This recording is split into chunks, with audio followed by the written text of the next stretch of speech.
Hello everyone, क्या हाल चाल? बढ़िया सब।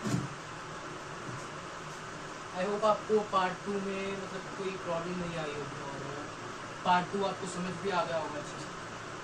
जो चीज़ें हमने पार्ट 2 में कवर नहीं करी है वो आज हम पार्ट 3 में कवर करने वाले हैं। तो आप देख सकते हैं जो हमने पार्ट 2 में कवर नहीं करा था हम आज वो कवर करेंगे। उसमें क्या है, some higher order thinking skills HOTS questions हैं हमारे पास और हम आज प्रूफ ऑन इररेशनैलिटी भी करने वाले हैं। ठीक है, तो स्टार्ट करते हैं बिना देरी किए।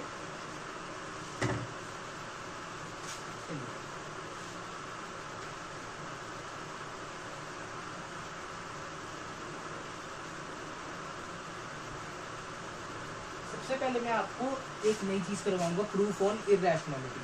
क्वेश्चंस हम लोग बाद में करेंगे, लेकिन क्लास की शुरुआत में मैं आपको एक नई चीज बता देता हूँ जिससे आपका माइंड क्या होगा, थोड़ा सा फ्रेश हो जाएगा एकदम बढ़िया बढ़िया। ठीक है, तो चलिए शुरू करते हैं। आपको मैं बताऊंगा कि इररेशनैलिटी क्या होती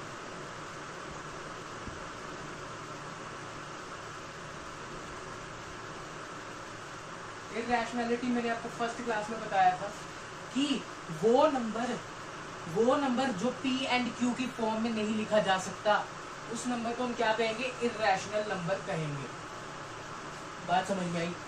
जिस नंबर को P एंड Q की P बाय Q की फॉर्म में नहीं लिखा जा सकता उसे हम कहेंगे इररेशनल नंबर। अब ऐसे क्वेश्चन में आपको क्या दे दिया जाएगा, ऐसे क्वेश्चन में आपको एक इररेशनल नंबर दे दिया जाएगा जिसको उन्होंने कहा जिसको वो कहेंगे कि आपको इसे इररेशनल प्रूव करना है।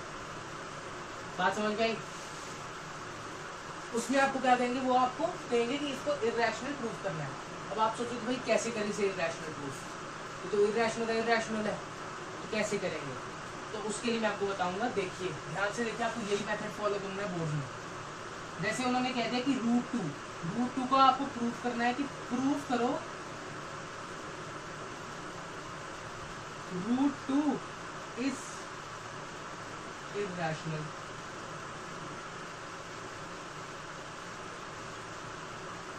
ये प्रूफ करना है। तो आप सोचो कि भाई इसे कैसे प्रूफ करें, तो आपको ऐसे क्वेश्चंस में क्या करना है, आपको सबसे पहले इसका उल्टा लेकर चलना है। यानी कि ये इररेशनल है तो हम लेट कर लेंगे कि लेट √2 बी रैशनल नंबर। चलो मान लिया कि ये रैशनल है। तो आपको याद है कि रैशनल नंबर की कौन कौन सी एडवांटेजेस हैं कि rational number P by Q की फॉर्म में लिखा जा सकता है। पहली बात, ठीक है, rational number P by Q की फॉर्म में लिखा जा सकता है। ठीक है, और हमने P by Q numbers, P and Q numbers हमने ऐसे नंबर्स लेने हैं जो कि हो कोप्राइम्स। सर कोप्राइम्स क्या होता है? कोप्राइम्स बताता हूँ। कोप्राइम्स वो नंबर है, कोप्राइम्स ऐसे नंबर होते हैं जिनका अपना फैक्टर है, और जिनका वन फैक्टर है। एक वो खुद फैक्टर है और जिनका अपना खुद का वन फैक्टर है, वो होते हैं आपके कोप्राइम्स। ठीक है, और ये आप इन्हें ये भी कह सकते हैं सर ये तो प्राइम हो गई, ये प्राइम नहीं है। कोप्राइम्स का ये मतलब है कि जैसे आपके पास में 9 है एंड 8 है, ठीक है, उनके पास में वन फैक्टर है और वो खुद भी फैक्टर है, ये बात मैं मानता हूँ। लेकिन इसके कंपैरेटिवली इसके पास में कोई फैक्टर नहीं है, तो ऐसे नंबर्स को हम लोग कोप्राइम नंबर्स कहेंगे। ठीक है, प्राइम नंबर्स होते थे कि जिनका आपस में भी कोई फैक्टर नहीं था। प्राइम नंबर्स वो नंबर्स थे कि जिनको हम आगे तोड़ नहीं सकते। ठीक है, लेकिन कोप्राइम नंबर हाँ, तो कोप्राइम नंबर्स ऐसे नंबर्स होते हैं जिनका अपना कोई फैक्टर होता है लेकिन प्राइम नंबर्स का अपना कोई फैक्टर नहीं होता। ठीक है, कोप्राइम नंबर्स ऐसे नंबर्स हैं जो कि आपस में कोई फैक्टर रिलेशन नहीं रखते। बस इतनी सी बात है। और इनको जब हम काटें तो इनको काटने पर 1 कभी नहीं आएगा। ठीक है, ये 9/8 ही रहेगा, हमेशा 9/8 ही रहेगा। तो ऐसे नंबर्स को हम लोग कोप्राइम नंबर्स कह देते हैं। इन्हें हम रिलेटिवली प्राइम भी कह सकते हैं, लेकिन ये प्राइम नहीं है बेटा, प्राइम नहीं है। ठीक है, बात समझे। हमने इन्हें कोप्राइम्स ही क्यों लिया, हमने इन्हें कोप्राइम्स ही क्यों लिया, हमने इन्हें कोप्राइम्स इसलिए लिया क्योंकि P बाई Q अगर कोप्राइम होंगे तो P और Q को हम काट नहीं सकते आप बाद में। P और Q को जब हम नहीं काट पाएंगे तो होगा क्या, हमें सम सॉल्व करने में आसानी होगी। ठीक है, तो इसलिए हमने P एंड Q को हमने कहा कि let P and Q be coprimes, इन्हें हमने कोप्राइम्स मान लिया, एंड इंटीजर्स। ठीक है, and integers. Integers sir integers negative भी हो सकते हैं, पॉजिटिव भी हो सकते हैं, लेकिन इररेशनल नंबर्स इंटीजर्स में कभी नहीं। ठीक है, ठीक है, बात को समझो। चलो अब हमने कहा कि ये कोप्राइम है और हमने इन्हें इंटीजर्स इमेजिन कर लिया। अब मैं आपको क्वेश्चन बताता हूँ कैसे करना है। देखो,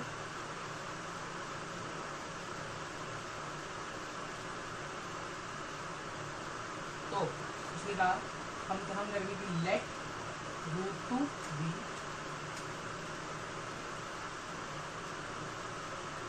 रैशनल।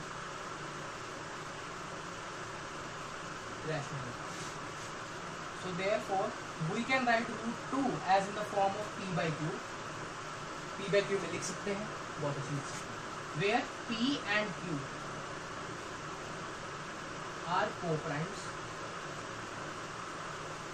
ये कोप्राइम्स है, and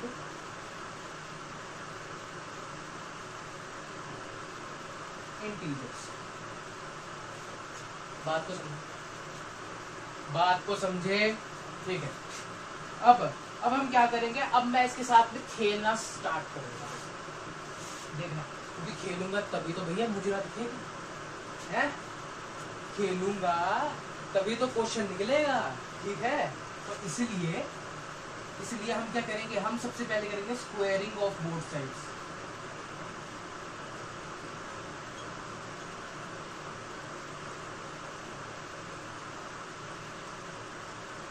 squaring of both sides. √2 है, √2 का स्क्वायर कर दो। √2 का स्क्वायर मतलब कि √2 इंटू √2। ठीक है, बात को समझे। √2 इंटू √2 क्या आ गई, ये आ गया 2 आ गया। ठीक है, फिर P बाई Q इसका स्क्वायर कर दो। इसका स्क्वायर का इसका मतलब होता है कि P का भी स्क्वायर एंड Q का भी स्क्वायर।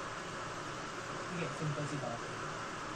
मैं ये सोच रहा हूँ कि भाई मैं इतना बेसिक क्यों बता रहा हूँ, कईयों को नहीं पता होता है, कई ऐसे उठा के। ठीक है, फिर इसका जब स्क्वायर के तो याद है 2 is equal to P square by Q square. ठीक है, P square by Q square. अब मैं आपको एक नई चीज बता रहा हूँ, वो क्या नई चीज है, वो इसे एक एज अ थ्योरम लेकर चलो, अपने नोट्स में भी लिख लेना साइड में, कि अगर कोई भी नंबर है, जैसे हमारे पास में A है, A को ये वेरिएबल है, लेकिन लेट सपोज A को हमने कोई नंबर मान लिया, A एक नंबर है कोई भी, तो जो A है अगर A B से डिवाइड हो रहा है, अगर A B से डिवाइड होकर C दे रहा है, तो A स्क्वायर भी B से डिवाइड होकर कोई सिंपल नंबर यानी कोई भी एग्जैक्ट नंबर देगा, यानी कि 1 हो गया, 2 हो गया, 3 हो गया, 4 हो गया, कुछ भी। ठीक है, तो ये भी इससे पूरा डिवाइड हो जाएगा। अगर A B से डिवाइड होगा तो A का जो स्क्वायर होगा वो भी B से डिवाइड हो जाएगा। बात तो समझिए, A का स्क्वायर क्या आ जाएगा, A into A by B। B A से कट गया क्योंकि यहाँ पर भी A B से कट जा रहा है। ठीक है, तो यहाँ पर A ही बच रहा है, तो A पूरा नंबर होगा, इसलिए तो हमने काटा।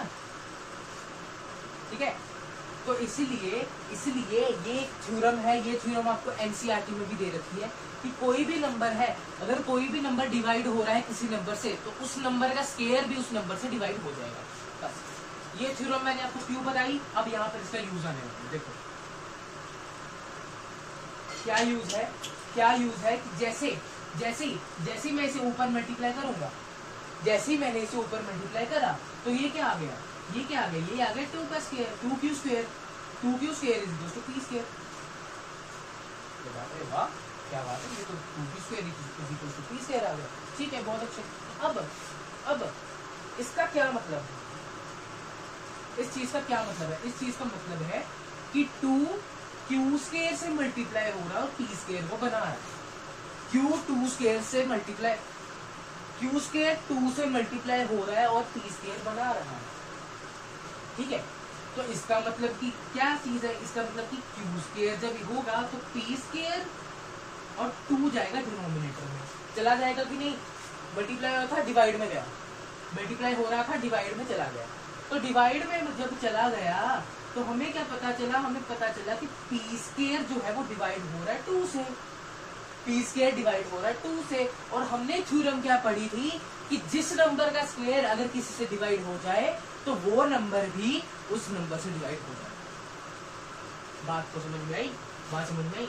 तो हम यहाँ पर अपना ही एक नया रायता फैला देंगे, अपना क्या कहेंगे कि भैया जी जो आपका p है, p भी आपका 2 से डिवाइड होकर, लेट सपोज हमें c दे रहा है, लेट सपोज हमें c दे रहा है, c दे रहा है तो क्या हुआ, यहाँ पे ये ऊपर चला जाएगा, ऊपर गया तो ये आएगा p is equal to 2c, p is equal to 2c। अरे सर ये तो p है तो क्या हुआ, यहाँ पर p का स्क्वायर था, यहाँ पर p का स्क्वायर था, इसे इक्वेशन 1 नाम दे देते हैं, इसे हम इक्वेशन 1 नाम दे देते हैं और इसे हम इक्वेशन 2 नाम दे देते हैं। ये बच्चे कहते हैं ये 1 2 क्या लिखा है, ये इक्वेशन का नाम है बेटा, इसको आपको डाल के आना पेपर में, बोर्ड में, नहीं तो वो नंबर काटेगा। ठीक है, फिर p स्क्वायर है, यहाँ पे p स्क्वायर की वैल्यू लिखी है, यहाँ पे p की वैल्यू है, p की वैल्यू कितनी 2c, p की वैल्यू कितनी 2c। चलो अब हम दोनों साइड स्क्वायरिंग करते हैं, इसको ये p स्क्वायर बना तो p स्क्वायर बना देंगे और फिर ये 2c का होल स्क्वायर आएगा बेटा, यहाँ पे फिर 2 का भी स्क्वायर होगा, 4c का भी स्क्वायर होगा, c square, p square is equal to 4c square. ठीक है, अब हम यहाँ पे इक्वेट कर सकते हैं दोनों इक्वेशंस को, इक्वेट कर सकते हैं, इसको थर्ड नाम दे दो, इसको थर्ड नाम दे दो। सो हम लिखेंगे equating, equating first and third, equating first and third. हमने क्या करा, हमने फर्स्ट और थर्ड को इक्वेट कर दिया, क्योंकि फर्स्ट को भी सोल्व करने पे p स्क्वायर आ रहा है, थर्ड वाली को भी सोल्व करने पे p स्क्वायर आ रहा है, तो p square equal to p square होता है, तो इनका इक्वल और उसका इक्वल, तो ये भी दोनों आपस में इक्वल होंगे। तो इसलिए हमने क्या किया, हमने दिया इक्वेटिंग, जगह पर कम बढ़ गई थोड़ी सी जोड़ में। ठीक है, तो अब यहाँ पे जब हमने इक्वेट किया है तो इक्वेट करने पर क्या आ रहा है, हमने क्या किया, हमने किया 2q square is equal to 4c square. ठीक है, 2q square is equal to 4c का। अब ये जो q स्क्वायर है, q स्क्वायर यही रहेगा और 4c स्क्वायर नीचे जाएगा 2, ये इससे कट गया, ये कटा तो आएगा q square is equal to 2c square, q square is equal to 2c square. अब जैसे हमने यहाँ पर 2q स्क्वायर p स्क्वायर के साथ में किया था वैसे ही यहाँ पर करेंगे, यहाँ पर आ जाएगा c square is equal to q square by 2, है ना, यही मल्टीप्लाई हो रहा था, यहाँ पे डिवाइड में चला गया डिवाइड में। ठीक है, तो c square is equal to q square by 2, मतलब कि यहाँ पर q भी 2 को डिवाइड करेगा, क्योंकि यहाँ पर अकॉर्डिंग टू इसको हम r नाम देते हैं भाई। ठीक है, r q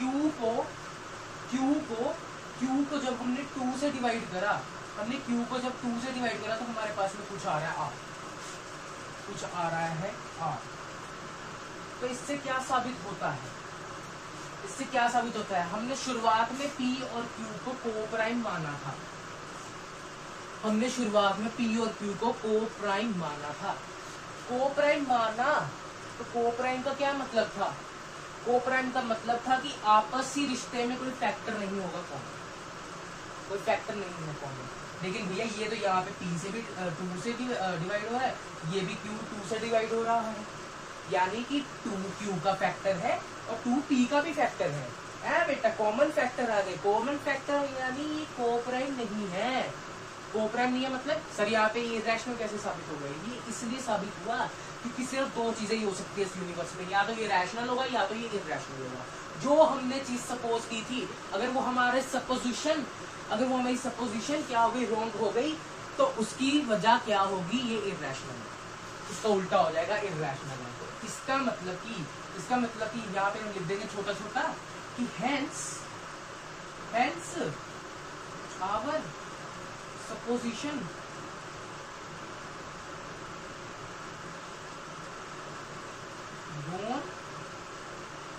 रॉन्ग, यानी हमने जो सपोज करा था वो गलत हो गया। सो ये इसके बराबर था, तो इसलिए सो √2 इज इर्रेशनल।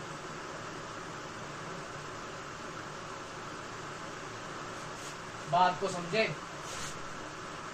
समझे, ठीक है। आपको ऐसे ही क्वेश्चन सॉल्व करना है। लेकिन बेटा ये तो बहुत नाजुक सा सवाल था, अभी तो आपको थोड़ा सा अच्छा सवाल डालूंगा मैं। अच्छा क्या है, वो इससे भी नाजुक है, बताओ क्यों।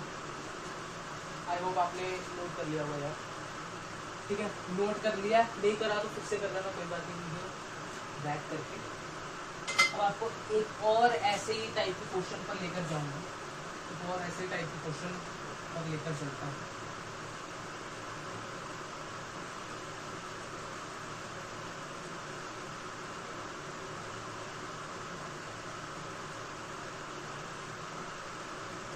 क्वेश्चन है, एक सेकेंड में बस डाल। हाँ, तो क्वेश्चन है कि 3 + √7 + 5। अब आपको क्या करना है, आपको इसे प्रूफ करना है कि प्रूफ दैट 3 + √7/5 इज इर्रेशनल। अरे सर इसे कैसे करेंगे, अरे ये तो उससे भी आसान है।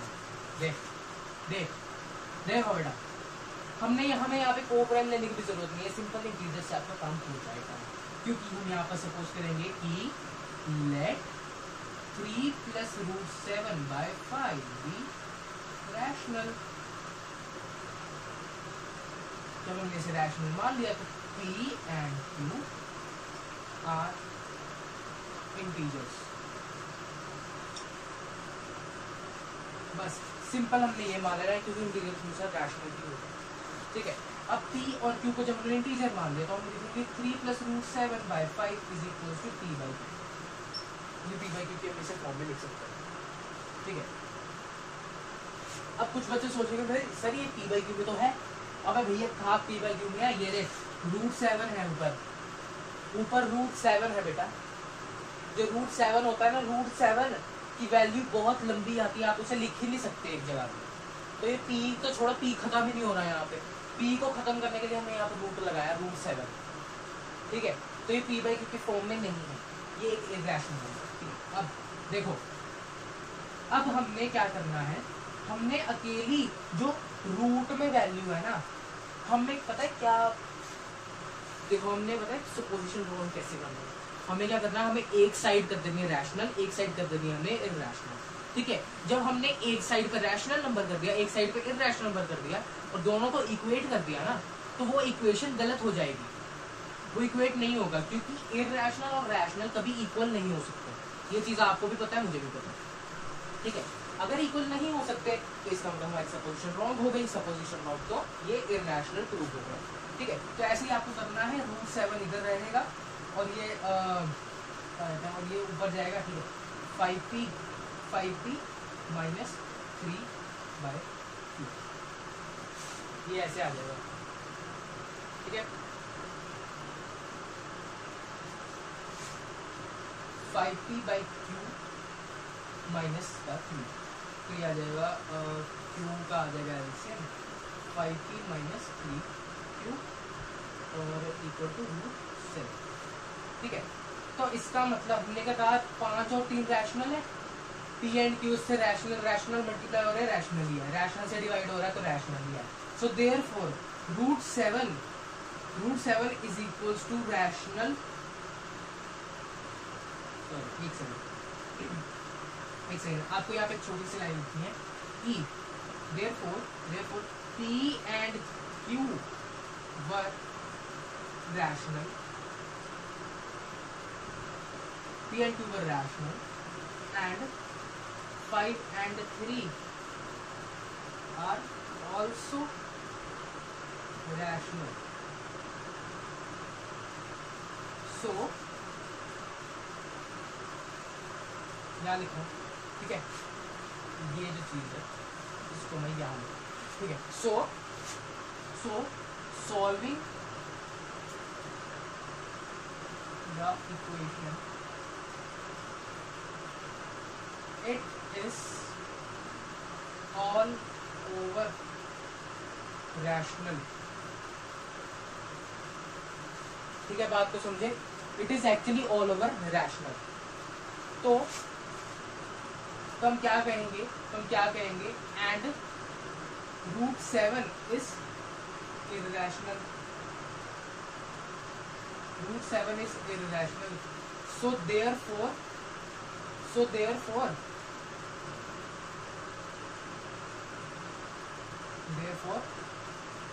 rational is not equal to irrational. Irrational is not possible.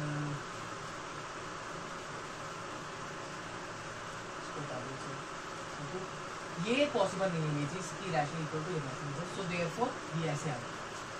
मैंने कर दिया, लेकिन आपको करना नहीं है, आपको नीचे में से लिखना कि ये है. Hence true. बात को समझे, ठीक है. आपको ऐसे इन वाले क्वेश्चंस को सॉल्व करना है, ठीक है.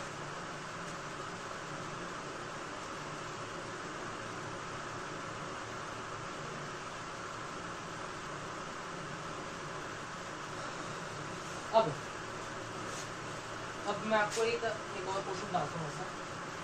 अब आपको एक क्वेश्चन डाल रहा हूँ कि 1/√2 है. इसको आपको प्रूव करना है कि prove that it is irrational. ठीक है, इसको कैसे करेंगे? इसको भी सेम ले लो ऐसे. 1/√2 इज इक्वल्स टू p/q. ठीक है,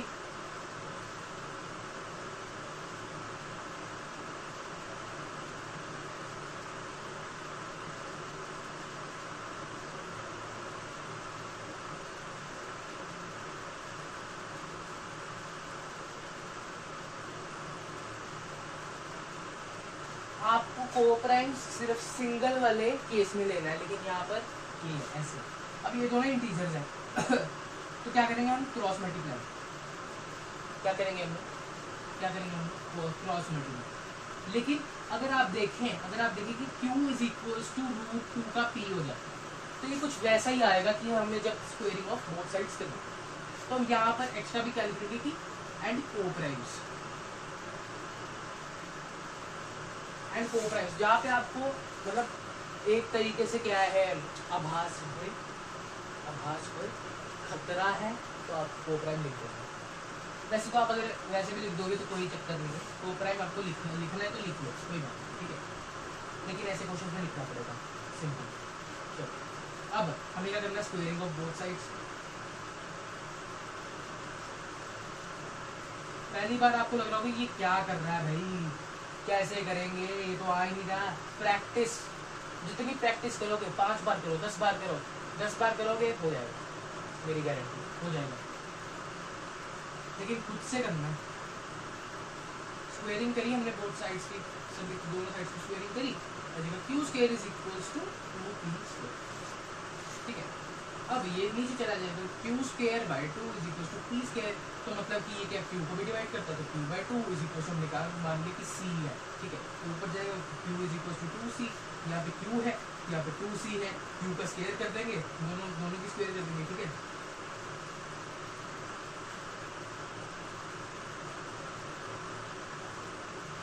जैसे हमने स्क्वायरिंग करी तो क्या है, q² is equals to 4c². ठीक है, जब ये नीचे जाएगा तो ये आ जाएगा q² bye q² is equals to 4c². अब यहाँ पे क्या है, q² है, और 2p का स्क्वायर है, ठीक है, पटक दो वैल्यू, क्या आएगा 2q square and 2p square, 2p square is equals to 4c का स्क्वायर, इधर जाएगा तो p square is equals to 4c square by 2, हट गया, p square is equals to 2c का स्क्वायर, ठीक है, ठीक है। अब क्या करेंगे, अब क्या करेंगे हम लोग,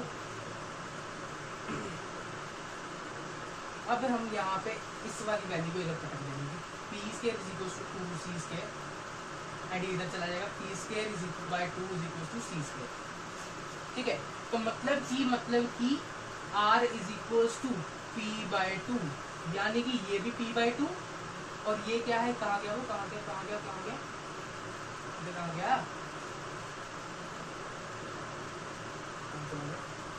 एक सेकंड, हाँ ये रहा, ठीक है। तो जो है ये c है, ठीक है, ये इसका भी 2 है, ये भी 2 से हो रहा है, दोनों अगर 2 से हो रहा है तो यानी कि इर्रेशनल प्रूफ होगा।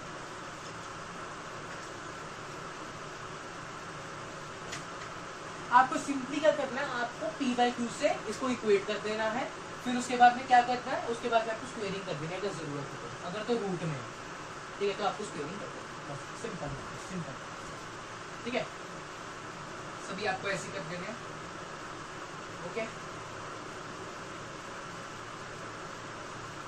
अब चलते हैं सेकेंड टाइप के सम्स पे, अब हम चलेंगे कि एलसीएम एंड एचसीएफ के और कुछ घिनौने सवाल, मतलब कि हमारे लिए तो आसान ही, ठीक है, हायर ऑर्डर थिंकिंग स्किल्स, ठीक है।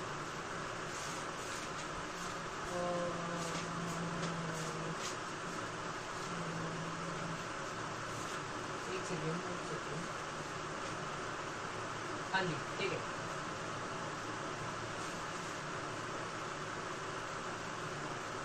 अब आपको एक सवाल दूंगा, find the largest number which divides 320 and 457 giving reminders 5 and 7 respectively।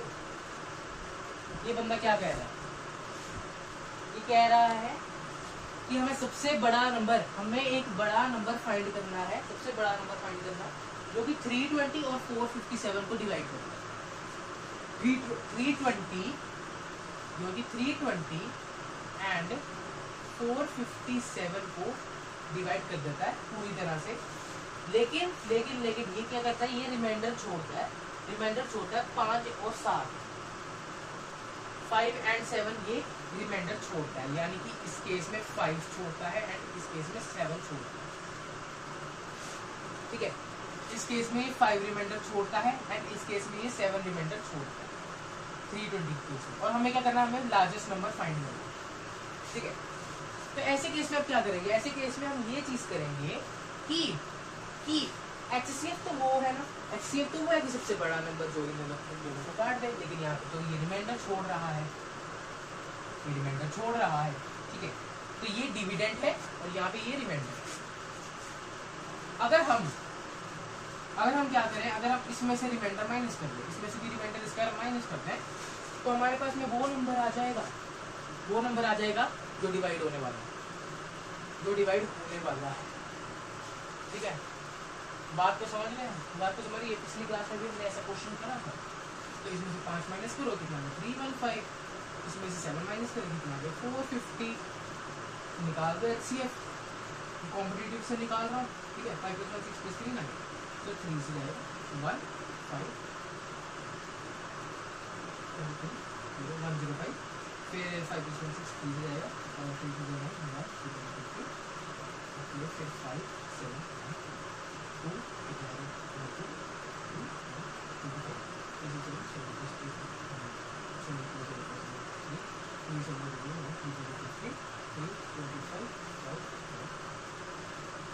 ठीक है,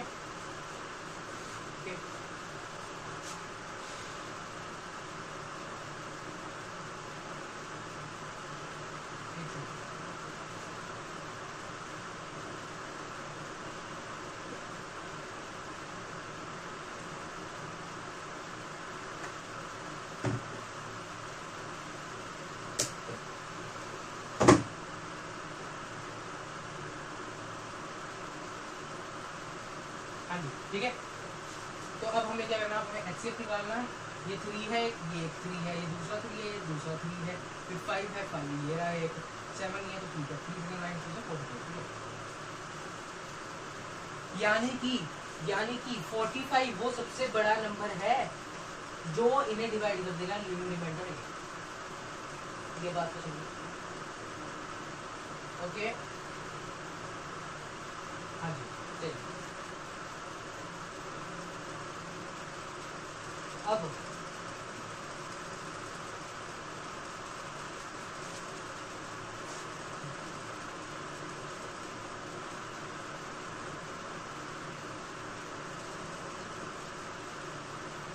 मैं जरा क्वेश्चन सेलेक्ट करूँ, फाइंड द ग्रेटेस्ट नंबर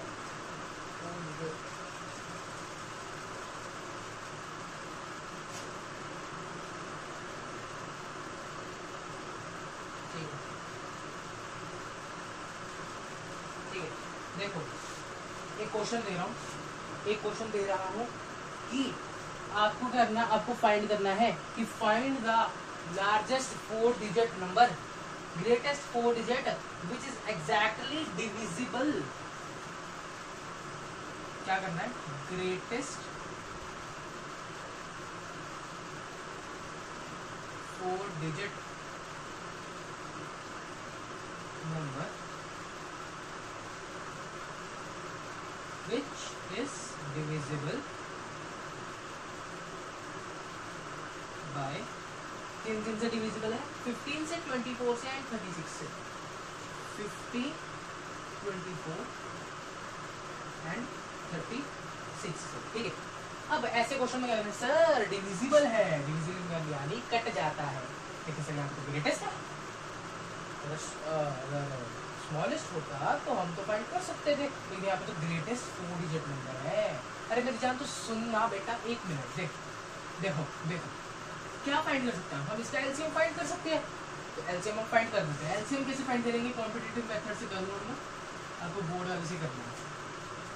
2, 15, 12 फिर 18, 2, 15, 6, 9, 2, 15, 3, 9, तो 3 से जाएगा 5, 1, 3, 2, 5, 1, 1, 5, ठीक है। तो ये क्या गया? आपका एलसीएम 1, 2, 3 कितना गया? 8 इंटू 9 इंटू 5, 9 8 72, 25 आ गया 360, ठीक है। 360 अगर इसका एलसीएम है, 360 इसका एलसीएम इसने दे दिया, ठीक है। तो अगर मैं कहूँ आपसे कि अगर मैं 360 को 2 से मल्टीप्लाई करूँ तो आएगा 720। तो अगर मैं आपसे पूछूं कि 720 क्या इससे डिवाइड हो जाएगा, इससे भी डिवाइड हो जाएगा और इससे भी हो जाएगा, क्योंकि भाई हो जाना चाहिए यार, क्योंकि यहाँ पे इसको आगे बढ़ाया जा रहा है 2 से, चाहे 3 से, चाहे 4 से, चाहे 5 से, ठीक है। इसको हमें आगे बढ़ाया जा रहा है, इसको आगे बढ़ाया जा रहा है, तो क्या इस सबसे डिवाइड हो जाएगा? हाँ हो जाएगा, जरूर हो जाएगा, सवाल ही नहीं उठता। तो इसने क्या कहा? इसने कहा कि ग्रेटेस्ट 4 डिजिट नंबर बताओ जो कि डिवाइड हो जाए इन तीनों से। तो ग्रेटेस्ट 4 डिजिट नंबर, पहले मुझे ये बताओ कि वो होता कौन सा है? ग्रेटेस्ट 4 डिजिट नंबर वो है 9999। छोटी क्लास में पढ़ा था कि भाई जो ग्रेटेस्ट बताना है तो कुछ भी बार 9 लगा देना, ये है 999, ओके, ठीक है। तो अब अगर मैं कहूँ कि अगर मुझे फाइंड करना है कि ग्रेटेस्ट 4 डिजिट नंबर कौन सा डिवाइड होता है, तो क्या मैं 9999 को 360 से डिवाइड कर दूं? सर ये क्यों कर रहे हो? ये मैं इसलिए कर रहा हूँ, ताकि आपको ये चीज समझ में आए कि जो 360 है, 360 को आप जितनी बार मल्टीप्लाई कर रहे हो तो इसके आसपास कोई नंबर आएगा, ये पूरा जाएगा या नहीं जाएगा मुझे नहीं पता, ठीक है। लेकिन अगर नहीं गया तो उसके आसपास जो 360 से नंबर जाएगा, कट जाएगा, वो नंबर आ जाएगा मेरे पास में। जैसे ही वो नंबर आया तो इसका मतलब यहाँ पे क्वेश्चन पे इतने बार मल्टीप्लाई करा है और वो नंबर आ जाएगा। तो आप तो समझ रहे हो, ठीक है।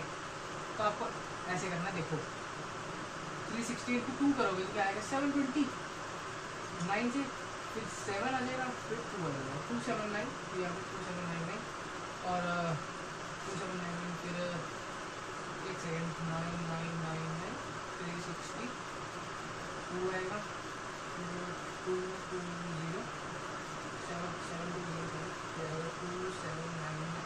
ठीक है, अब इससे कर लेंगे, इससे कैसे करेंगे, हाँ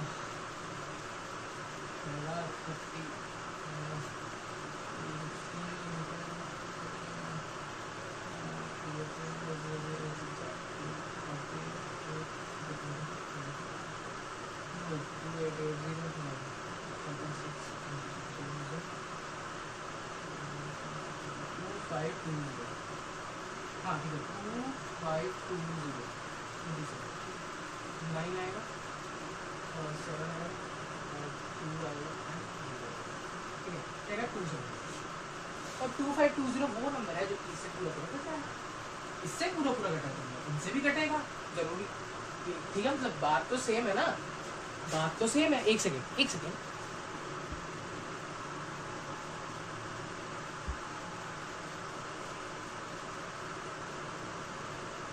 हाँ, तो बात तो सेम है।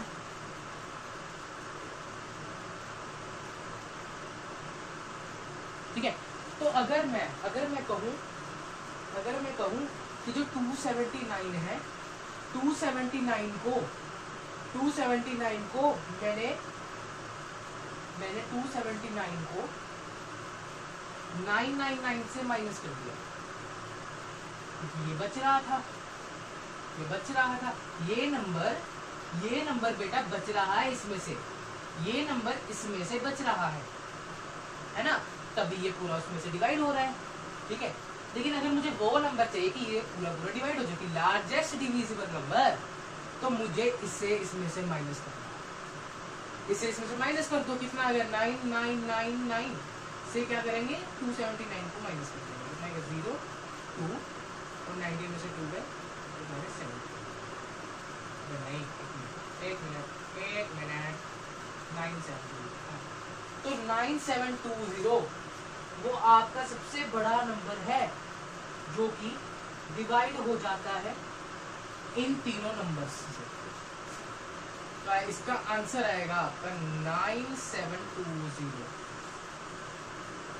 बात को समझे, एक्सप्लेन कर दिया पूरी तरह से, ठीक है, तो ऐसे आपका आंसर निकलेगा। ओके डन, नोट कर लो, नोट तो वैसे कुछ है नहीं करने वाला, मैंने ऐसे ही लिख दिया है ठीक है, जरा एक सेकंड बस रुकना, बस एक सेकंड।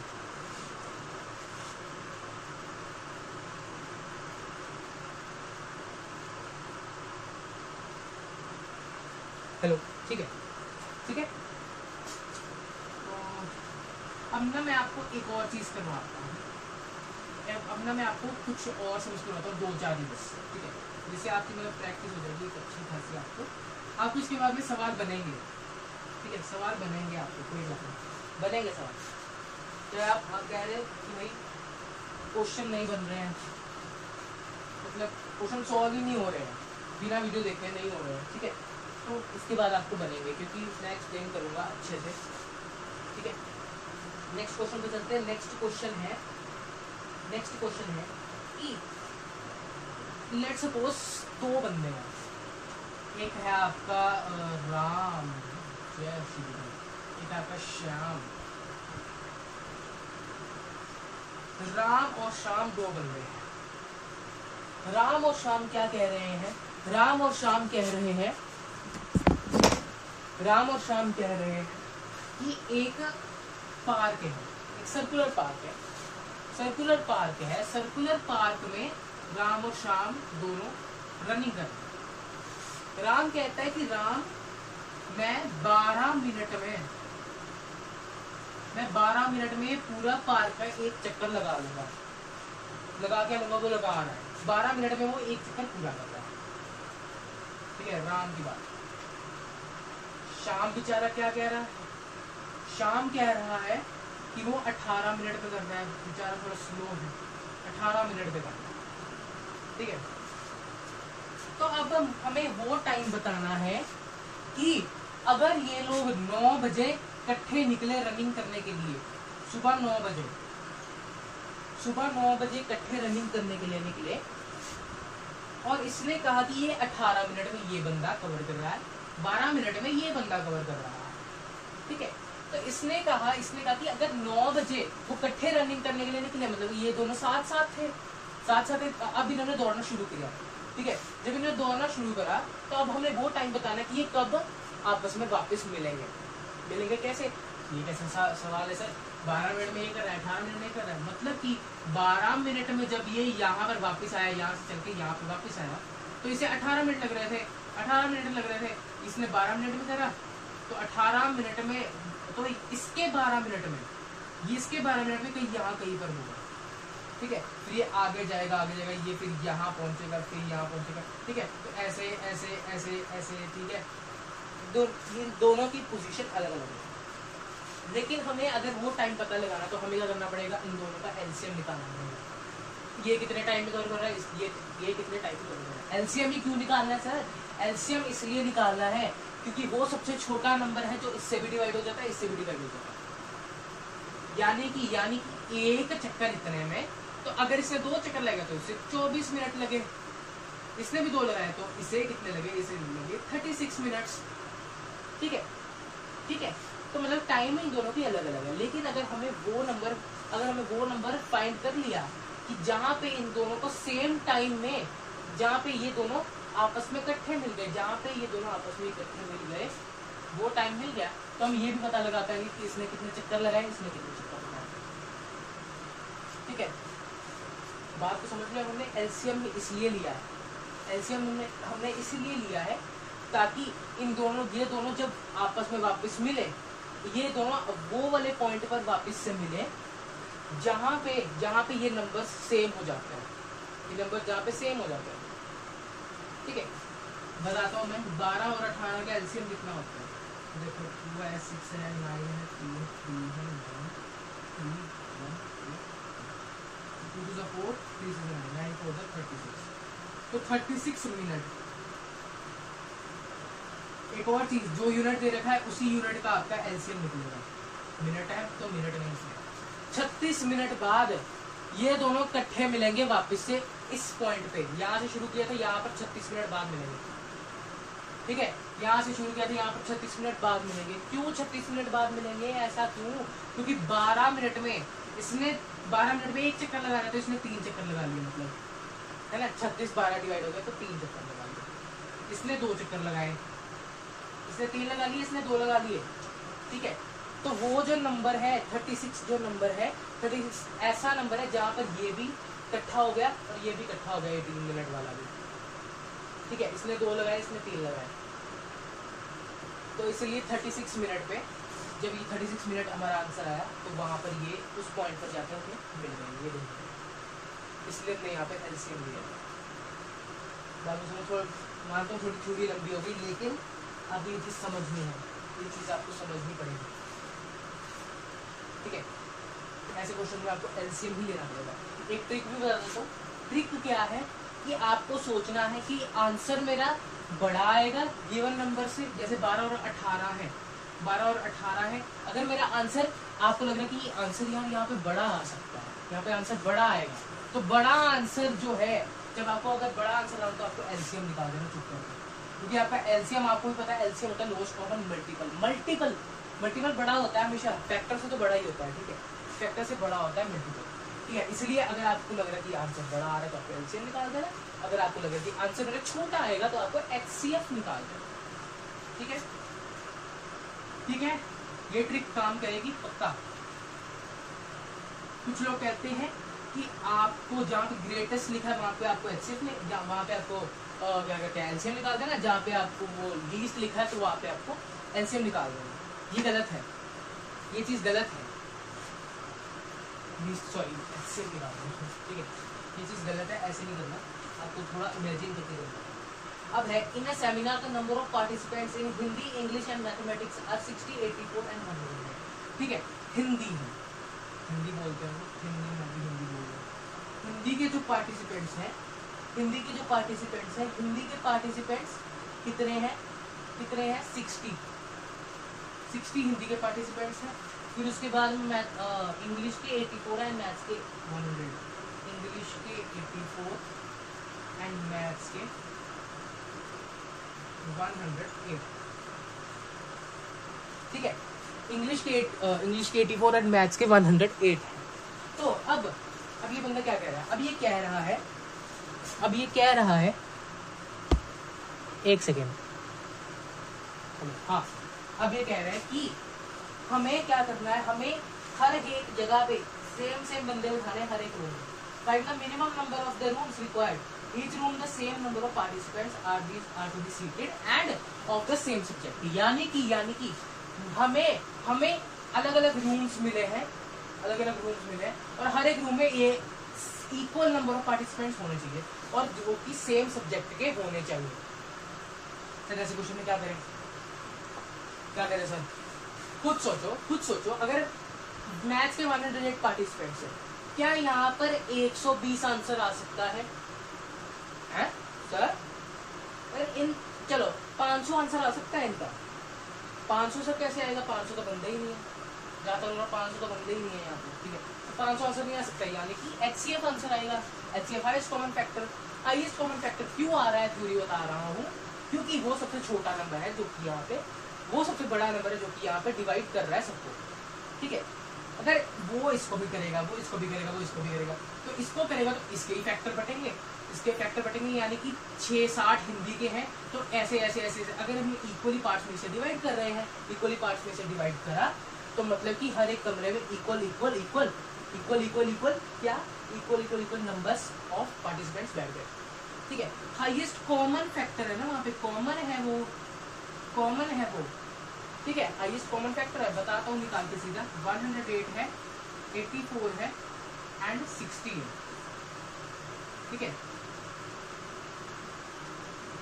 60 है, 2, 30, 2, 15, 3, 5, 2 ना गए ये 54, 2, 27, 3, 9,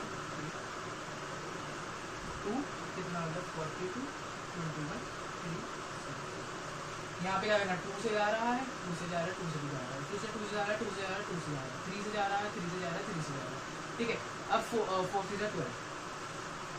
12, 12 पार्टिसिपेंट्स। अगर मैं कहूँ कि ये हाईएस्ट कॉमन फैक्टर है, यानी कि 12 into 5 करोगे तो आएगा 60। यानी कि अगर 12 पार्टिसिपेंट्स में एक कमरे में बिठाऊं तो और 5 कमरे लगेंगे कि 60 बंदे बैठ जाए आराम से। ठीक है, और अगर मैं 12 ही यहाँ पे लूँ तो 12 into 7 हो जाएगा। यहाँ पे 12 से बंदा कितना आ गया 84, 12 से बंदा 84। ठीक है, यहाँ पे 7 कमरे लग जाएंगे, वहाँ पे 5 लगे थे, यहाँ पे 7 लग जाएंगे, तो यहाँ पर सेम नंबर ऑफ पार्टिसिपेंट्स आ नहीं गए, सेम नंबर ऑफ पार्टिसिपेंट्स आ गए और सेम सब्जेक्ट आ गए, सेम सब्जेक्ट तो आने थे क्योंकि आ गए। ठीक है, यहाँ पे हाईएस्ट कॉमन फैक्टर है, same number of participants, highest common factor, इससे मल्टीप्लाई करो ये आएगा, सेम ऐसे ही आ गया। यहाँ पे 108 है तो 12 into 9 था 100, 9 कमरे लगेंगे, 7 यहाँ पे, 5 यहाँ पे, 7 + 5 12, 12 + 9 21। तो बेटा आपका 21 रूम्स में काम हो जाएगा सर। 21 रूम्स लगेंगे, 9 लगेंगे आपके किसके लिए, 9 लगेंगे आपके मैथ्स वालों के लिए, 7 लगेंगे आपके इंग्लिश वालों के लिए और 5 लगेंगे आपके हिंदी वालों के लिए। ठीक है, तो CBSE आपको ऐसे क्वेश्चंस पूछेगा, आपको आंसर कर देगा अच्छे से। ये बात सुनो,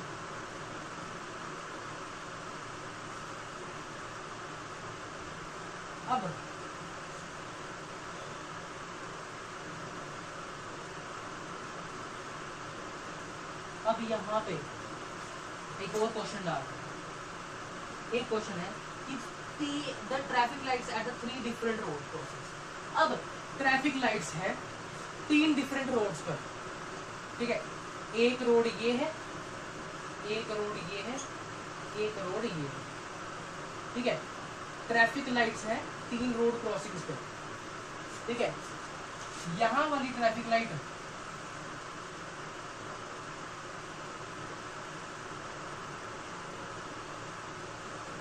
ठीक है, जो ये वाली ट्रैफिक लाइट है इस रोड वाली, ये ट्रैफिक लाइट कह रहा है बंदा कि ये हर 48 सेकंड्स के बाद में जगती है। 48 सेकंड्स सेकेंड, ये हर 48 सेकेंड बाद जगती है। दूसरी वाली 72 सेकेंड्स बाद 72 सेकेंड्स बाद जगती है, ठीक है। एंड तीसरी वाली 108 सेकेंड्स के बाद जगती है। आए तो सर हम क्या करें? अरे भैया क्या करना है, क्या इसने कहा कि इफ ऑल चेंज सिमुलटेनियसली, यार ऐसा ये वर्ड है तो आज तक पढ़ना नहीं आया, एट 8 AM, यानी कि इस वर्ड का जो भी है, इस वर्ड का नाम है कि ये जब सेम जगह पे ये सब इकट्ठी जगी थी 8 बजे, इसने कहा कि 8 बजे सारी इकट्ठी जगी है, तो बताओ अगली बार में ये कब इकट्ठी चलेगी? सेम सवाल है, बताओ क्या होगा, एलसीएम या एचसीएफ? खुद सोचो, यहाँ पे बड़ा आएगा कि छोटा आएगा? यार देखो ये 45 सेकंड बाद जगेगी, अरे 48 बार तो ये जग रही है, क्वेश्चन झूठ बोल रहा है नहीं बेटा, मतलब यहाँ पे छोटा आंसर तो नहीं आ सकता, मैं भी बड़ा आंसर है, बड़ा है मतलब कि एलसीएम क्यों निकालना है यहाँ पे? वही चीज आ गई, वो राम और शाम वाली चीज, इकट्ठे मिलेंगे, यहाँ पे भी इकट्ठे मिलेंगे, एलसीएम लोएस्ट कॉमन मल्टीपल, ठीक है। हाँ तो 48